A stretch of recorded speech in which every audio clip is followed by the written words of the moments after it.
Boa tarde, mais uma live, segunda live do ano, e vamos falar um pouco sobre tratamento da doença renal crônica, como que a gente pode tratar essa doença, o que é possível fazer e o que a gente pensa, nós como médicos pensamos na hora de encarar essa doença, o que a gente fala para o paciente. Então a live tem esse intuito.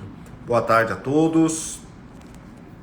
Vamos falar então aqui que eu estou falando sobre tratamento da doença renal crônica. Deixa eu escrever aqui. Que acho que é uma coisa que todo mundo sempre pergunta, todo mundo sempre tem dúvida, para a gente poder falar um pouquinho então sobre o tratamento da doença renal crônica, o que a gente faz, o que a gente pensa e o que é possível fazer. Então, na live anterior, na semana passada, eu falei a respeito do diagnóstico de doença renal crônica.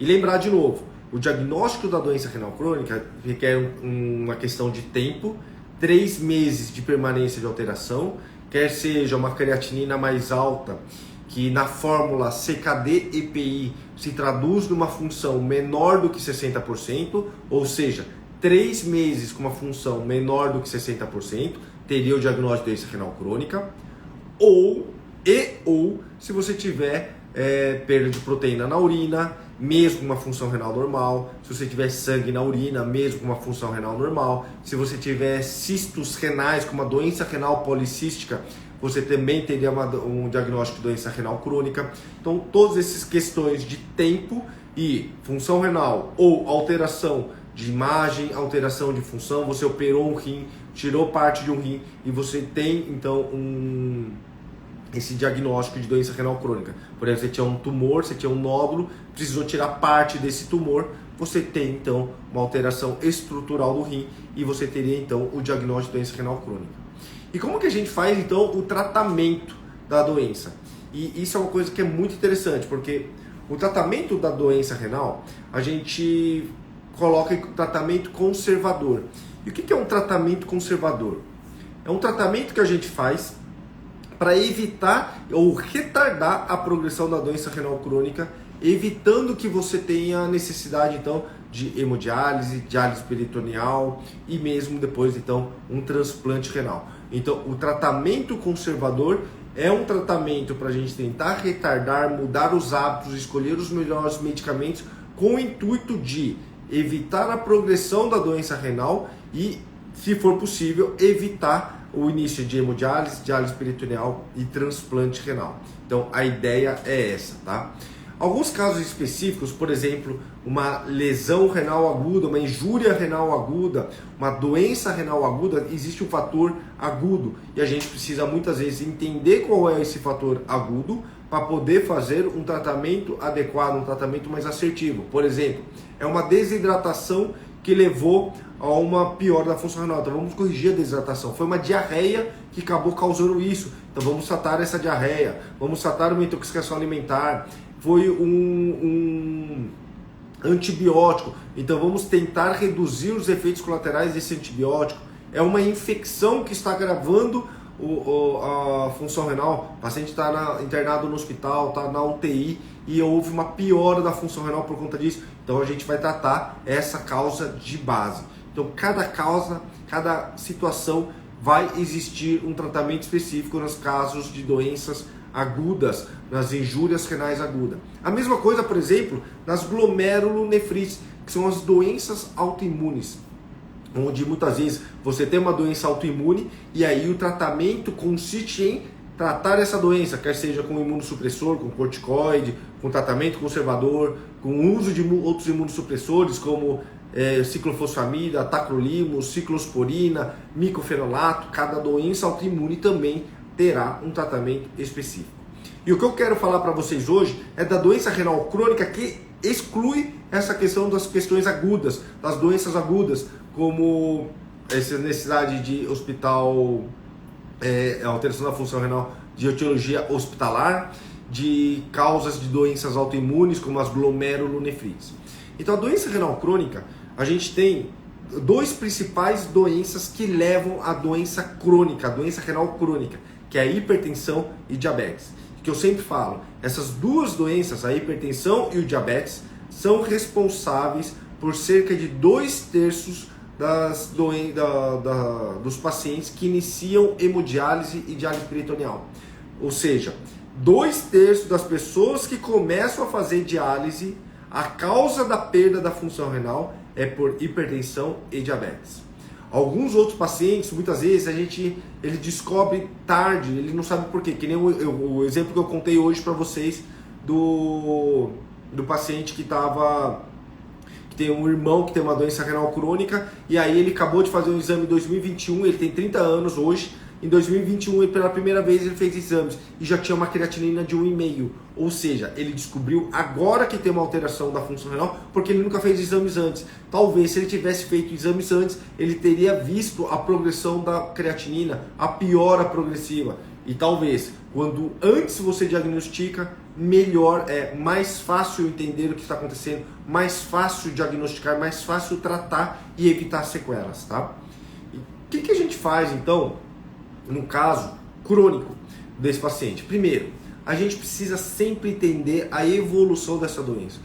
Por isso que é importante, e eu estimulo vocês a fazerem seus exames de rotina.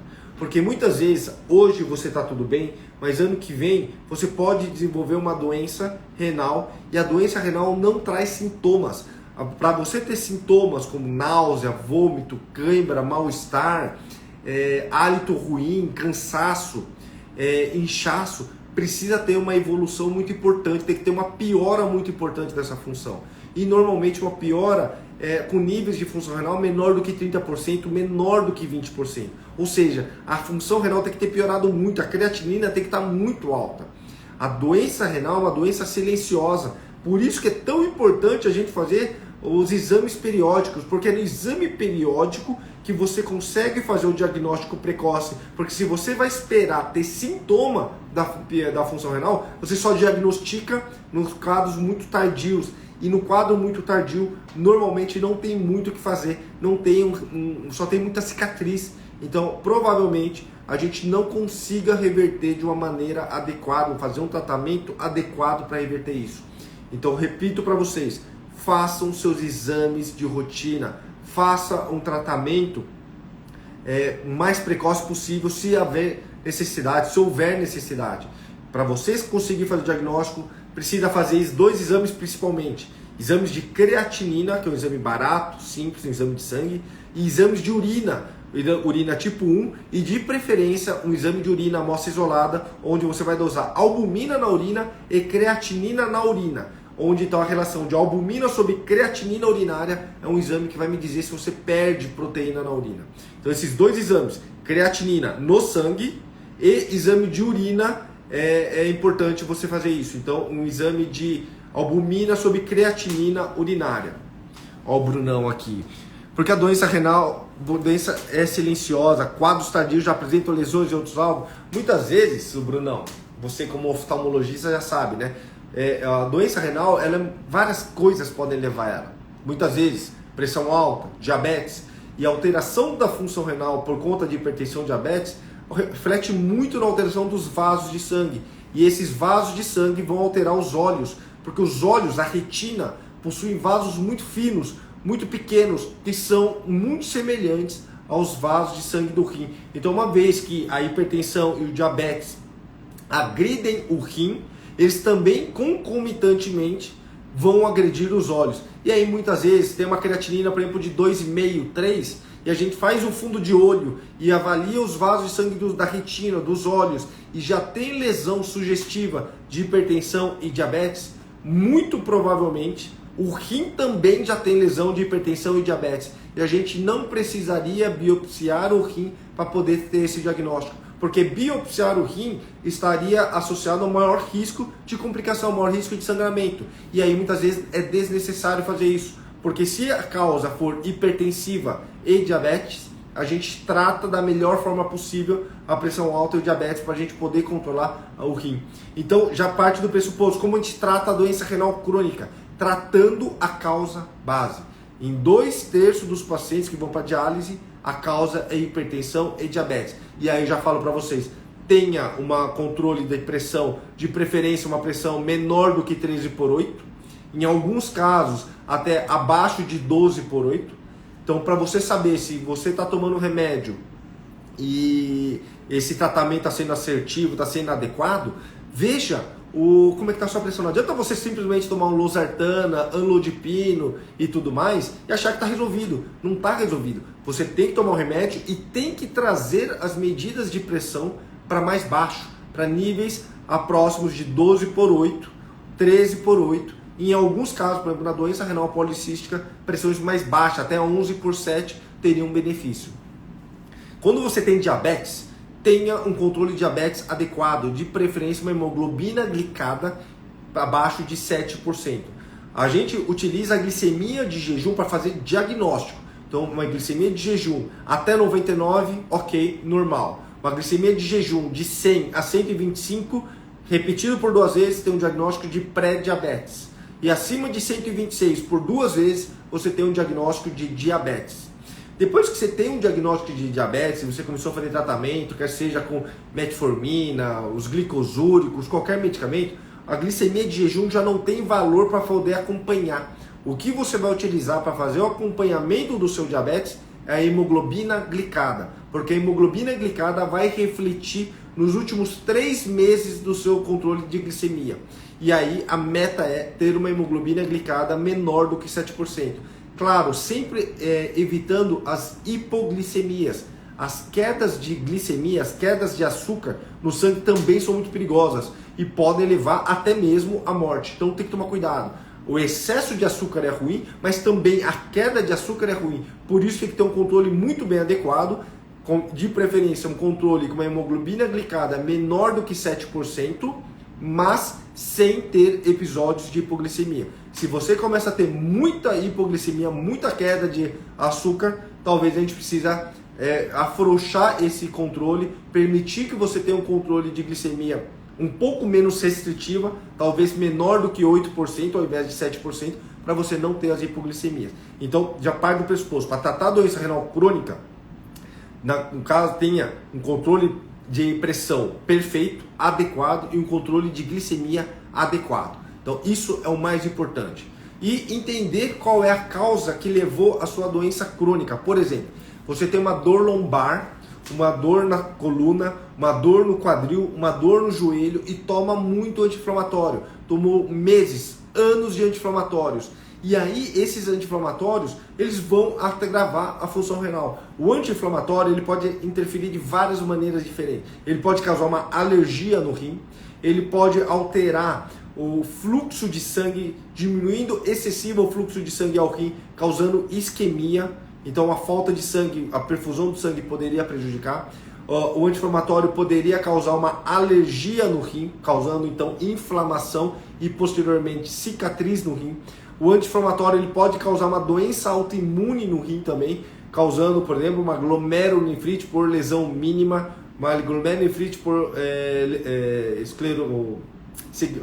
GESF, que é a glomerulosclerose segmentar e focal, mas normalmente é mais por lesão mínima. Então o anti-inflamatório pode agir de maneiras diferentes. Então se você está perdendo a função renal por causa de abuso de anti-inflamatórios, tem que parar anti-inflamatório, não dá para continuar. Então vamos trocar, vai priorizar, além de controlar a pressão e diabetes, utilizar analgésicos como paracetamol, dipirona, que não vão prejudicar a função renal. Evitar o uso então de anti-inflamatórios.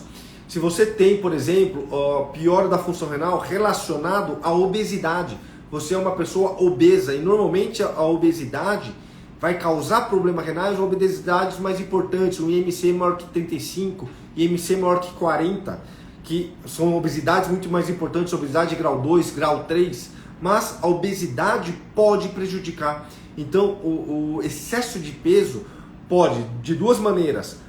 A gordura promove a liberação de hormônios, de citocinas inflamatórias, inflamação. E essa inflamação vai prejudicar o rim. A gordura também vai estar em volta na gordura do rim. Essa gordura envolve o rim, aumentando a pressão dentro do rim, apertando literalmente esse rim, também pode prejudicar. A gordura, o peso, pode aumentar a necessidade de filtração. Ele vai forçar esse rim a filtrar mais líquidos, toxinas que acumulam no seu sangue. Então ele está sendo forçado. Por isso, um outro fator importante no controle da doença crônica: controle o seu peso, de preferência ter um IMC menor do que 30. Se possível, ter um controle de peso adequado, ter um IMC mais baixo. Isso poderia favorecer e ajudar no seu controle da função renal. Por quê? O controle de peso é multifatorial, porque além de controlar a doença renal, de forçar menos a filtração, diminuir a pressão, de evitar a perda de proteína por conta da obesidade, o controle de peso também vai ajudar no controle de pressão arterial. A sua pressão arterial vai ser melhor controlada. O controle de peso vai ajudar no controle da glicemia. Ele vai controlar a diminuir o excesso de açúcar, vai reduzir a resistência insulínica. A gente sabe que o excesso de insulina também pode se tornar tóxico aos rins. Então é importante também controlar o peso. E um outro fator que é fundamental no controle da doença renal crônica é uma alimentação saudável, uma alimentação adequada. O equilíbrio da alimentação, que eu já sempre falo, não existe um alimento proibido na doença renal. O que é proibido principalmente? Carambola e uma fruta chamada biribiri. Esses são prejudiciais. Por quê? Quando você come a carambola e o biribiri, pode se acumular uma neurotoxina, uma toxina que vai agredir os seus neurônios. E como você tem uma piora da função renal, essas toxinas acabam não conseguindo ser eliminadas e acabam acumulando no seu sangue, aumentando a quantidade do seu sangue. E isso poderia causar uma alteração neurológica, uma doença neurológica grave e irreversível. Por isso que pacientes com doença renal crônica devem evitar o carambola e biribiri. Biribiri eu também não conheço, uma fruta parece mais presente no norte.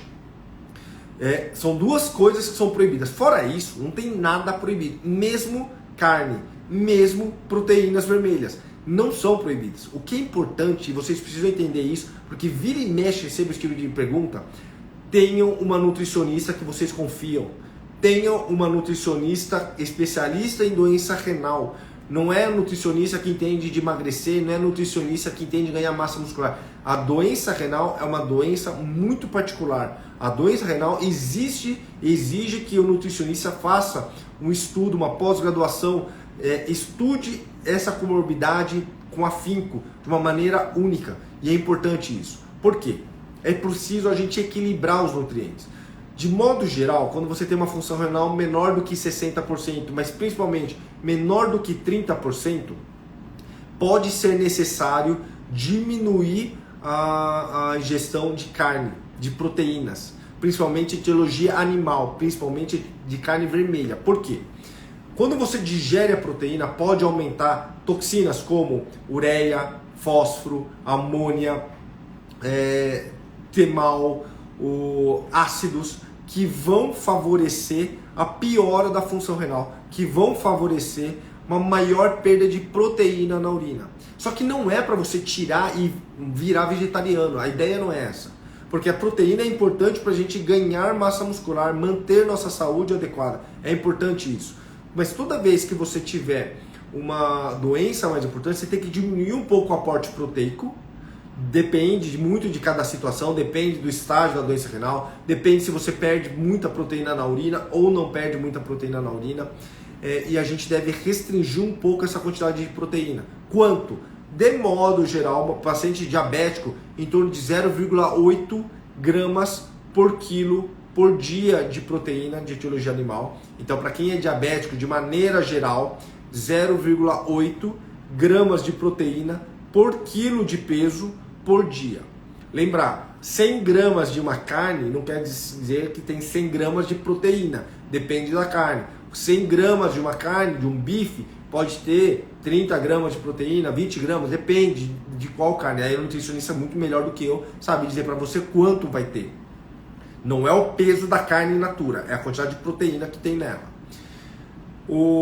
Quando você não tem diabetes, pode ser necessária uma restrição um pouco mais agressiva, de 0,6 a 0,8 gramas por quilo por dia de proteína. E o que vai levar em consideração isso? Como é que está seu estado nutricional, como é que está a sua massa muscular, como é que estão os seus exames laboratoriais como ureia, fósforo, ácidos, Isso que vai me ajudar a entender, temos que restringir mais, temos que restringir menos.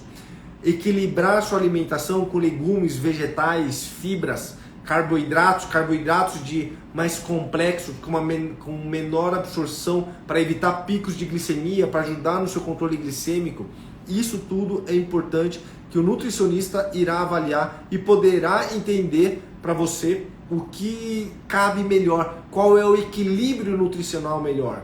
Além disso, da parte proteica, o nutricionista vai ver como é que está seu potássio. Se você tem muito potássio, talvez a gente precisa controlar melhor o seu intestino, ter um hábito intestinal melhor para ajudar na eliminação de potássio, talvez reduzir um pouco os alimentos muito ricos em potássio, tentar melhorar as fibras que aumentam a alcalinização, que aumentam o bicarbonato do seu sangue, evitando o sangue muito ácido, que favoreceria o aumento de potássio. Se seu fósforo for muito alto no seu sangue, talvez valha a pena diminuir os alimentos muito ricos em fósforo, amendoim, castanhas, algumas nozes que possam ser ricos. Então, o papel do nutricionista, especialista em doença renal, é fundamental para te ajudar nesse equilíbrio. Não é fácil juntar todas essas questões de controlar potássio, controlar fósforo, evitar desnutrição, controlar a acidez do sangue, controlar amônia, controlar um hábito intestinal saudável. Tudo isso precisa ser encaixado e quem vai lhe ajudar é o nutricionista especialista em doença renal crônica. Então é um dos pilares do tratamento da doença renal crônica. Tratar de novo, recapitulando, pressão, ter uma pressão muito bem controlada, uma pressão menor do que 13/9, 13/8, em alguns casos menor do que 12/8, ter um controle da glicemia, para quem é diabético, ter uma hemoglobina glicada menor do que 7% de preferência. Se você não é diabético, ter um controle glicêmico perfeito, evitando uma glicemia de jejum acima de 100. Se você não faz atividade física, faça atividade física regular, idealmente pelo menos 150 minutos de atividade física semanal de moderada intensidade. Então, se for 150 minutos, pelo menos 3 vezes por semana, 50 minutos de uma atividade física de moderada intensidade. Se você tem uma alimentação descontrolada, priorizar a alimentação, acompanhar com o nutricionista, acertar a quantidade proteica para o seu quadro clínico, para a sua doença renal, para a sua quantidade de proteína na urina, englobando aí o ajuste adequado de potássio, de sódio, de fósforo, de álcalis. Então tudo isso são peças fundamentais para a gente controlar a doença renal, evitando a progressão dela. Além disso, na doença renal crônica a gente vai avaliar a saúde óssea. Saúde óssea a gente vai avaliar cálcio do sangue, fósforo, PTH, vitamina D, tudo isso para a gente entender. Tem osteoporose, não tem osteoporose, como tem calcificação vascular, tem que diminuir a calcificação vascular, também é uma nuance do tratamento da doença renal crônica. Fora isso, a gente também, na doença renal crônica, no tratamento, a gente tem que avaliar anemia. Esse paciente tem anemia. O que é anemia? Anemia é uma hemoglobina de sangue, não é mais hemoglobina glicada, que é do diabetes, uma hemoglobina menor do que 13 no homem e menor do que 12 na mulher é considerado uma paciente com anemia. A doença renal pode favorecer o desenvolvimento de anemia, quer seja por você está diminuindo muito a sua ingestão alimentar, por desnutrição, por diminuição de vitaminas, por falta de ferro, ou você pode começar agora a perder ferro por conta de pequenos sangramentos no estômago, no intestino, favorecidos pela doença renal crônica, pelo aumento de ureia. Você tem uma anemia por uma deficiência de eritropoetina, que é um hormônio produzido no rim que ajuda a produção de glóbulos vermelhos pela medula. Então tudo isso tem que ser muito bem contextualizado, tem que ser muito bem avaliado. Talvez você precise repor vitaminas, repor ferro, fazer uma endoscopia para ver se você está tendo perda pelo estômago, uma colonoscopia para ver se sua saúde intestinal está adequada. Talvez você tenha que repor eritropoetina através de injeções na barriga, no subcutâneo. E aí, isso aí é uma farmácia de alto custo, fornece isso, o governo fornece. Então, temos que corrigir a anemia também. Tudo isso, então, novamente, faz parte do tratamento conservador. Além disso, escolher os melhores remédios para você. Melhores remédios para poder controlar bem a pressão e proteger o rim, diminuir a perda de proteína na urina, escolher os melhores medicamentos para controle de diabetes, os melhores medicamentos para tentar retardar a progressão da doença renal, por exemplo, os medicamentos que são os inibidores da SGLT2, que são os glicosúricos, talvez eles possam ser bem interessantes para você. Controlar bem a saúde dos outros órgãos. O rim é um órgão que conversa muito com o coração, com o fígado, com o intestino, com o cérebro. Tudo isso tem que estar em harmonia. O coração tem que estar funcionando bem, o fígado tem que estar funcionando bem, o intestino tem que estar funcionando bem, para que o rim também possa continuar funcionando bem e evitando que haja uma piora da função renal progressiva. Então, novamente, é importante que a doença renal, todos os aspectos, todos os fatores estejam sendo bem controlados. Uma vez que isso está sendo bem controlado, a gente consegue evitar a progressão da doença renal. O que acaba acontecendo? Após os 40 anos de idade, a gente perde cerca de 1% por ano da função renal. Então, após os 40 anos de idade, todo mundo, população saudável, que não tem doença nenhuma, perde em média 1% por ano. Ou seja, se você está com 40 anos, você vai viver até os 80 anos, você perde 40% da função renal agora. Então, isso é importante você ter ciência. Se você agora é hipertenso, diabético, doença renal crônica mais avançada, você, em vez de perder 1%, você pode perder 3, 4, 5, 10% por ano. E é aí que agrava, aí que acelera progressivamente a função renal, aí que acelera o aumento da creatinina. E você tem que fazer de tudo para tentar perder o mínimo possível. E se for possível, evitar até mesmo esse 1%. E como que faz isso? É fazendo tudo que eu falei. Controlando pressão, diabetes, peso, fazendo atividade física, comendo de modo adequado, acompanhando com o seu médico, tomando os melhores medicamentos, controlando a anemia, controlando a saúde óssea. Tudo isso junto ajuda a evitar a progressão da doença renal crônica, tá? Ficou claro? Era isso que eu queria falar para vocês. Essa a gente vai falar nas próximas lives, mais especificamente de cada situação, mas era principalmente isso que eu queria comentar com vocês. Dá um joinha se ficou claro para vocês. Essa live eu vou deixar gravado ainda. A gente está desenvolvendo aí um curso digital, um produto digital, né? Um curso onde a gente vai passar algumas informações lá.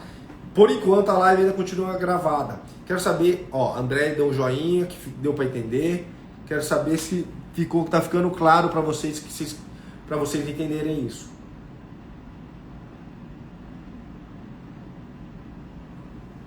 Ótimo, Cláudia. Quem tiver dúvidas agora, vai colocando no balãozinho que eu vou respondendo para vocês, tá? Então, uma coisa que eu quero que fique claro também para vocês. Não existe, a princípio, hoje ainda, quem sabe mais para frente possa existir, um remédio que faz a creatinina baixar. Por exemplo, eu tenho uma creatinina de 2. Quero tomar um remédio que faz a creatinina reduzir para 1. Não existe isso. Não tem um remédio que faz a creatinina baixar. Por quê? O rim é um órgão que não se regenera. O rim é um órgão que não volta a ser o que era antes. E uma vez que você tem uma agressão, quer seja por doença autoimune, cálculos renais de repetição, cirurgia, anti-inflamatório, pressão alta, diabetes, o que quer que seja, algo que agrediu o seu rim e formou cicatriz nesse rim, uma vez que forma cicatriz, ele fica com uma sequela e a gente não consegue reverter essa sequela. Então não existe um medicamento que me faça fazer a creatinina voltar, porque o aumento da creatinina está relacionado com essa quantidade de cicatriz, com quantidade de sequela. Quanto maior a quantidade de cicatriz, maior a sua creatinina. Então não dá pra gente reverter isso, não dá pra gente tomar um remédio para reverter a formação dessa cicatriz. Talvez no futuro, quando existir um medicamento que faça com que a cicatriz volte a ser uma célula normal, talvez célula tronco, alguma coisa nesse sentido, aí sim a gente conseguiria fazer a creatinina voltar a ser o que era antes. E lembrar, a creatinina é um exame que irá oscilar, mais ou menos 30% para baixo, para cima, ela pode ficar dançando. Então, a creatinina não é estática. Se você tem uma creatinina de 2, Amanhã você colhe o exame, pode estar 1.7, 1.8, 2,2, 2,3, 1.9 e vai ficar dançando nessa flutuação, nessa faixa. E é normal, não quer dizer nem que piorou, nem que melhorou. Agora o importante é perceber a tendência. Era 2, 2,5, 2,9, 3,2. Você está vendo uma tendência de piora. Então é importante relembrar, a creatinina não é um exame estático. Ele irá flutuar dentro de uma faixa. E de uma maneira geral ela pode flutuar de 30% para cima e 30% para baixo. Certo? Então vamos lá, vamos responder algumas perguntinhas aqui. Como baixar potássio? Bom, Adilson, várias maneiras, várias coisas podem fazer o potássio subir. Desde medicamentos, como os medicamentos dos IECAS e BRAS, que são medicamentos que eu já falei, que são bons, que protegem o rim. Infelizmente, essa classe também pode favorecer o aumento do potássio. Medicamentos como espironolactona, finerinona podem também aumentar o potássio. Pacientes com constipação podem favorecer o aumento de potássio. Pacientes que têm uma destruição celular mais importante, rabdomiólise, quimioterapia, tudo isso pode também favorecer o aumento do potássio. Controle da glicemia, então você ter um descontrole do diabetes também pode favorecer o aumento do potássio. Como que a gente trata? Resolvendo essas causas de base. Se o seu intestino está mal controlado, vamos tratar o intestino. Se o seu diabetes está mal controlado, vamos controlar o diabetes. Tirar remédio, por exemplo, dos IECAS e BRAS, que ajudam a proteger o coração, ajudam a proteger o rim, é o último passo que a gente faz, porque já tem trabalho mostrando que suspender esses medicamentos estaria atrelado a uma piora no seu prognóstico. Você morreria mais cedo, você teria mais risco de infarto, mais risco de derrame, mais risco de perder a função renal se você suspender esses medicamentos. Então vai surgir agora um novo medicamento, que é o Lokelma, que é um medicamento que é uma resina, que vai ajudar a evitar a absorção intestinal do potássio. E vai ser um medicamento muito bom, vai ser caro, não vai ser disponível para todos, mas vai ser uma boa estratégia para a gente conseguir controlar o potássio e permitir que mantenha o tratamento que a gente sabe que ajuda a controlar a perda de proteína e a controlar melhor a função renal e proteger melhor o coração. Então o Lokelma vai ser lançado provavelmente, acredito que agora em fevereiro, vai já estar disponível aí nas farmácias, vai poder ser conversado com o seu médico para poder tratar. Não vai ser barato, vai ser um medicamento caro, mas que vai permitir nesse controle. Eu particularmente vou ser um grande fã desse medicamento porque é uma estratégia de conseguir controlar o potássio para a gente poder fornecer o melhor tratamento possível aos pacientes. Então eu acho que isso vai ser bem legal. Penha, também vai ser interessante para você, porque esse medicamento, mesmo para quem faz diálise, vai ser útil para controle de potássio. Mas antes de pensar nisso, você tem que ver como está a qualidade da sua diálise. Muitas vezes uma diálise muito curta, mal feita, um acesso vascular ruim, uma fístula com fluxo ruim, um catéter com fluxo ruim, pode fazer o potássio subir.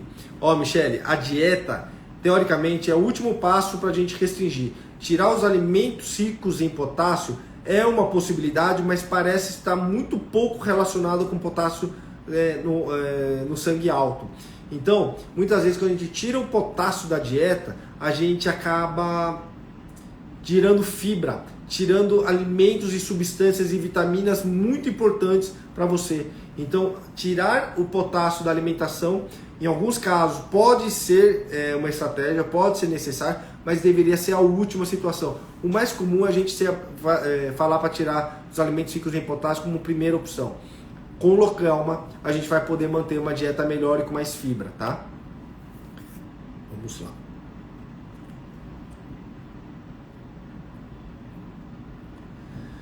Felipe, eu sou renal crônico, estágio 1, sinto dores na articulação e formigamento na mão e no pé.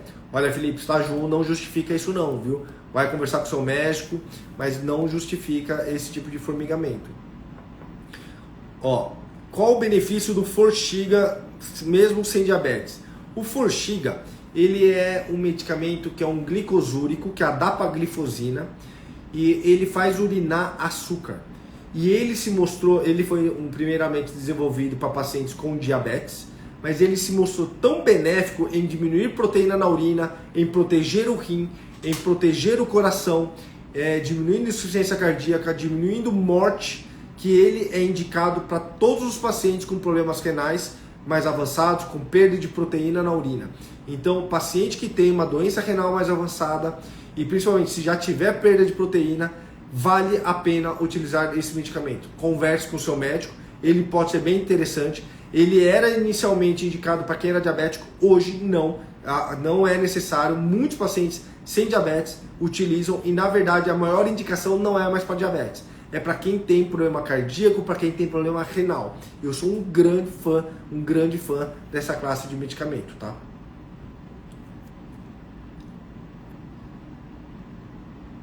Ó, Lucy, meu irmão quer doar o rim, qual o primeiro passo? Primeira coisa, conversar com o seu nefrologista, conversar com a equipe de transplante. Mas primeira coisa, a tipagem sanguínea dele tem que ser compatível com a sua.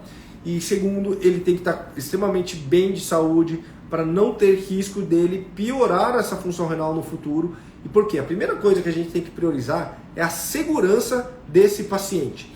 Esse paciente que vai doar o seu rim, ele não pode, depois de alguns anos, precisar de diálise, precisar de um transplante. Então a gente tem que garantir a saúde desse paciente para que, mesmo doando o rim, ele possa viver o resto da sua vida com segurança, sem complicação renal. Tá? Mas converse com o seu nefrologista e com a equipe de transplante também. Tamires, tenho cisto hemorrágico, sinto muitas dores lombar e sempre me passam tramal. Isso ajuda ou piora? Tramal, ele não vai prejudicar a sua função renal. O tramal, o principal efeito colateral dele é um pouco mais de constipação. Ele pode prender um pouco mais o intestino, mas ele não prejudica o rim. Tem que ver se o cisto hemorrágico realmente justifica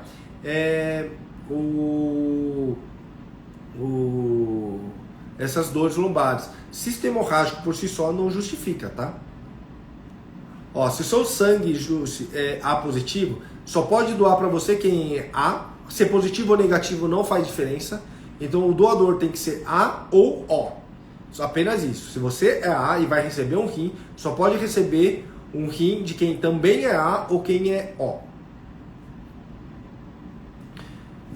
Aparecimento de pedras frequentemente, mesmo depois que expeliu muitas. O que pode ser? Pode ser um problema renal e você precisa fazer uma investigação metabólica com o nefrologista. Desde exame de sangue, exames de urina de 24 horas, para entender o que está favorecendo a formação desses cálculos renais. Será que você tem excesso de cálcio na urina? Está faltando citrato? Está faltando magnésio na urina? Está faltando potássio na urina? Está com excesso de oxalato? Tudo isso está com excesso de sódio, tudo isso precisa ser bem avaliado. Você tem uma acidose tubular renal, então tem que investigar com o seu nefrologista para poder avaliar isso. Cálculos renais de repetição podem agredir o rim no decorrer do tempo, tá? Meu tipo sanguíneo é O. Pode receber de qual tipo? O só recebe de O. Infelizmente, quem é tipo O só recebe doador de também O.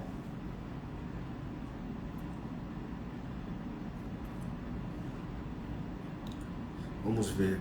Cirurgia de estenose de Jupe. A cirurgia é 100%? No caso, ele nasceu com estreitamento. Não. A cirurgia nunca vai existir 100% de nada na vida. Não tem nem 100% de certeza se eu vou estar vivo daqui uma hora. Não existe certezas. E a estenose de Jupe é uma estenose, que é um estreitamento da junção uretero, que é o ureter, piélica, que é rim. Então o rim drena a urina pelo ureter até chegar na bexiga. E esse estreitamento é nessa região. É o rim chegando aqui nessa região. Se ele nasceu, ele deve ter alguma lesão, deve ficar com alguma sequela. Tem que falar com o urologista para tentar abrir isso para poder melhorar. Nos casos muito tardios, muito avançados, já existe uma hidronefrose, uma dilatação tão importante desse rim, que esse rim já se perdeu. Não, mesmo que corrija isso, não vai haver recuperação desse rim. Então tem que ver com o urologista, ver o quanto vale e tudo mais, tá? Sim, Nayara, os anti-inflamatórios podem prejudicar o rim. No começo da live eu expliquei como que o anti-inflamatório prejudica. Depois eu vou deixar gravada, volta, assista que tá explicado, tá?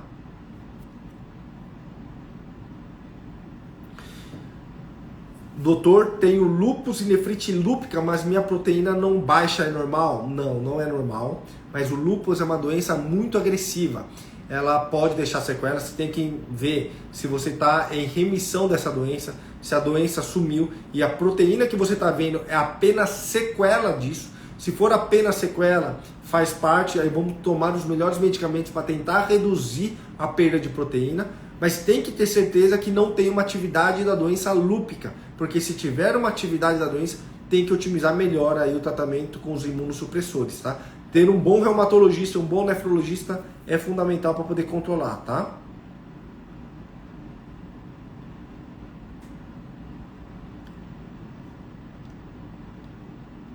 Exame de urina de 24 horas bem feito é mais fidedigno do que creatinina no sangue? Para avaliar a função renal, a princípio é, tá? Um clearance de creatinina é melhor do que uma coleta de creatinina e colocar na fórmula CKD EPI. Então, um clearance bem coletado é melhor, tá? Glomerulonefrite membrana proliferativa tipo 1, após transplante tem chance de voltar à doença? É possível voltar. Não consigo dizer para você de cabeça quantos por cento podem voltar. É possível, mas a equipe de transplante vai estar acompanhando de perto e teoricamente você já vai estar em uso de imunossupressores, que seria o tratamento da glomerulonefrite membrana proliferativa, tá? Muito bom, pessoal. As dúvidas foram essas. Se alguém tiver alguma dúvida aí, coloca aí pra gente responder. Senão a gente encerra a live.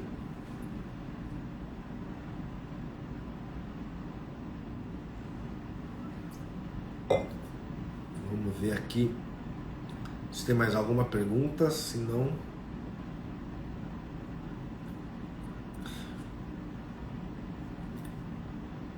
Tenho medo de fazer transplante. Olha, eu acho que você tem que conversar bastante com o seu médico. Mas não tenha medo. É muito melhor para quem for fazer diálise. Óbvio que é melhor, primeiro, não fazer diálise. É óbvio que é melhor, depois de estar fazendo diálise, fazer o transplante. Claro que tem que ser tudo muito bem conversado, muito bem explicado, porque sempre vai existir risco na vida. Mas se você faz hemodiálise e é possível fazer o transplante lhe dará uma qualidade de vida melhor, lhe dará mais tempo de vida do que você continuar fazendo hemodiálise. Então é importante isso, tá? Hidronefrose é uma dilatação do rim, tem que ver o que está fazendo o fator obstrutivo, tá? A nefropatia por IgA pode ser causada por excesso de anti-inflamatório? Não. Anti-inflamatório normalmente é mais lesão mínima. Forxiga ajuda sim na perda de proteína, tá? É interessante sim. É possível voltar a cair a funcionalidade dos meus rins depois de tratar com ciclofosfamida? É possível, Jéssica. O tratamento da ciclofosfamida é um tratamento agressivo, é um tratamento padrão ouro, que é um dos melhores tratamentos para nefrite lúpica. É importante sim você controlar, mas depende se você vai manter a doença em remissão, se a doença vai voltar, tudo isso vai ser avaliado, tá? O que causa oxalato na urina? Tem que ver se você tem um problema no fígado que poderia levar a uma hiperoxalúria primária e é um defeito enzimático do fígado, ou se é uma dieta muito rica em oxalato também, tá? Rim diminuir aos 29 anos é normal? Em média 2 centímetros em um ano. Não, não é. Tem que ver melhor. Não se diminui o rim por nada. Algum fator agressivo existe, algum fator crônico. Muitas vezes um rim muito crônico, que foi muito agredido, ele vai atrofiando progressivamente. Mas tem que entender, será que é problema de fluxo de sangue? Será que é uma doença autoimune? Será que é um problema de cálculos renais? Aí tem que avaliar melhor. Mas o rim não diminui por si só. Alguma coisa agride. Ele é uma consequência. Diminuir é uma consequência, tá? Rim funcionando 23%. Tem chance de voltar a funcionar melhor? Não sei dizer. Tem que entender a sua história, tá, Poliana? Aí apenas seu médico vai poder dizer isso para você.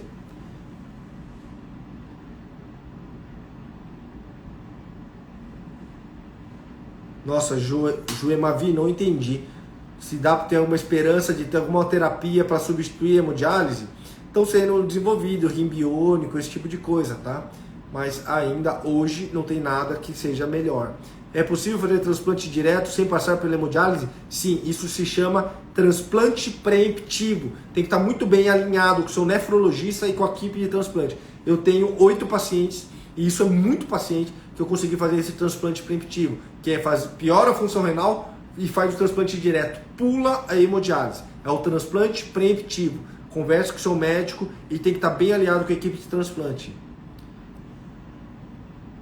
Tem remédio para baixar o potássio? Eu acabei de falar. É o Lokelma, vai ser um medicamento que vai ajudar, mas tem que saber a causa de base que causa o aumento de potássio, tá?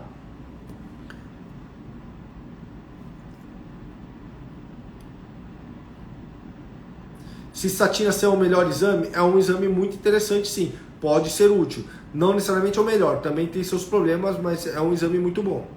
Minha biópsia do rim deu glomerulonefrite grau 3. Não existe glomerulonefrite grau 3. Tem que entender melhor o que é isso. Tem o lúpus. Talvez você está querendo dizer classe 3. Classe 3 é uma classificação da nefrite lúpica, tá? O tratamento é o que você acabou de falar.